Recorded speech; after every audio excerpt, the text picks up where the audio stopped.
Bonjour à toutes et à tous, ici Étoile Cestus, et aujourd'hui on se retrouve pour la présentation d'une decklist avec le deck boxeur montable. Donc le deck boxeur montable il est assez spécifique dans le genre que en fait c'est mon tout premier deck, le tout premier que j'ai eu. Donc vraiment c'est magnifique. Pour moi j'ai... Bon, là il est en cours d'évolution, donc ça veut dire qu'il va rentrer, au lieu d'être un deck fun, j'essaie de le faire rentrer dans le deck, dans le niveau compétitif. Donc ça c'est une decklist pour vous faire voir un peu le côté fun du deck. Et puis par la suite je vous referai une decklist sur lui avec sa version compétitive. Mais perdons pas d'attente tout de suite, perdons plus de temps, passons à la decklist. Alors la decklist va commencer tout de suite avec bien évidemment 3 boxeurs montables ambidextres. Donc ambidextre lui, c'est donc son effet, c'est que quand vous l'invoquez normalement, il se peut un monstre du cimetière gratuitement. Donc vraiment, c'est un monstre assez sympa. Ça fait un petit monster reborn. Ensuite, je joue 3 boxeurs montables avec casque. Donc lui, c'est quand il est invoqué aussi normalement. Évidemment, l'effet d'ambidextre et l'effet de casque sont valables qu'une seule fois par tour. Et donc casque, lui, c'est de meuler une carte. Donc c'est-à-dire que vous envoyez une carte au cimetière et il ne peut pas être destructible au combat ce tour. Et c'est valable qu'une seule fois par tour. Ensuite, je joue 3 protège-dents. Donc protège-dents, lui, quand il est envoyé par un effet de carte au cimetière, vous ramenez du cimetière un boxeur montable de votre cimetière à votre main. Et par contre, s'il passe en battle phase, il est immédiatement détruit par l'attaque. Même si c'est un monstre à 0, il est immédiatement détruit. C'est son effet. Ensuite, donc 3 entraînements.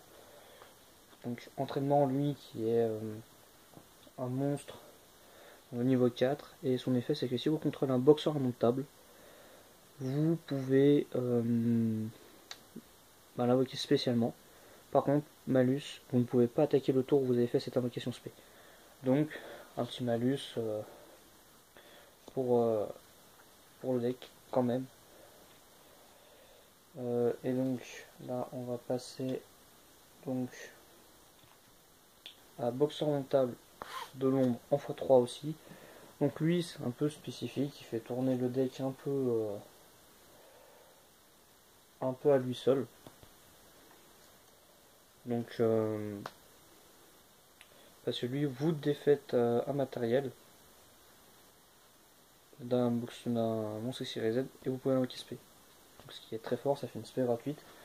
Et avec les monstres dans l'extra deck que j'ai, donc avec un certain monstre, vous verrez, ça fait un joli petit combo. Donc ensuite, on va passer à un monstre un peu spécifique, qui est boxeur indomptable grand pansement.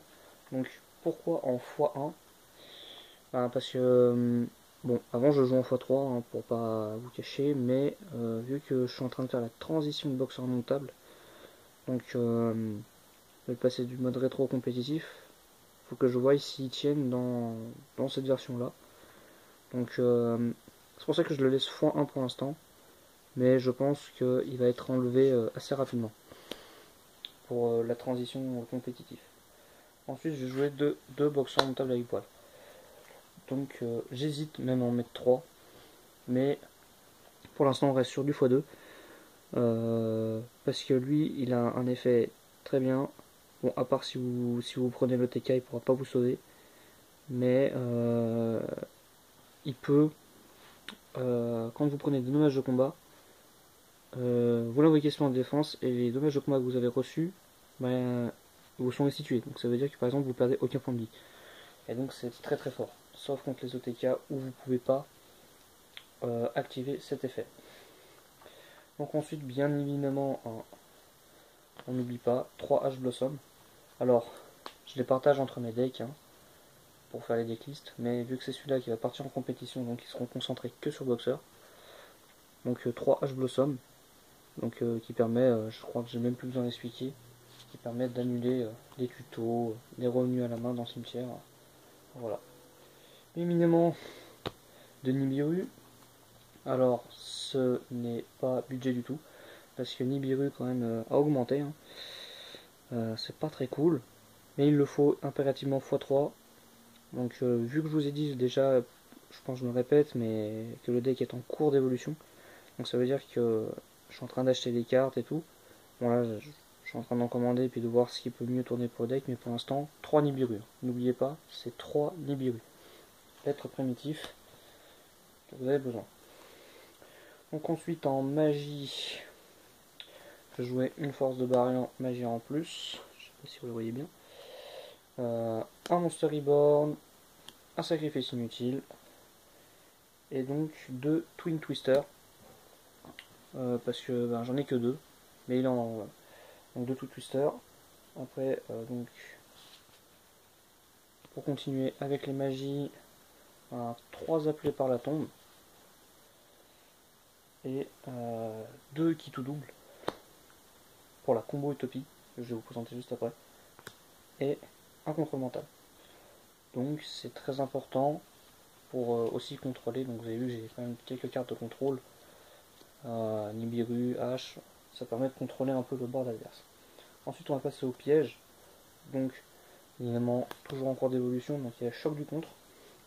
Donc lui pendant la battle phase, lorsqu'un effet de carte ou de monstre est activé et cible un boxeur en nom de table, vous pouvez activer cette carte, annuler l'effet et détruire la carte qui cible le monstre. Donc c'est très fort, en plus c'est une contre-piège, donc il faut que l'adversaire ait une autre contre-piège pour que vous puissiez, pour qu'elle puisse être annulée, donc c'est très très fort.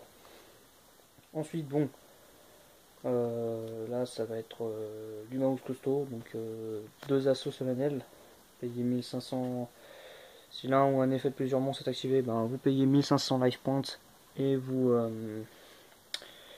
annulez l'activation et détruisez le monstre. Ensuite donc deux avertissements, deux judgment.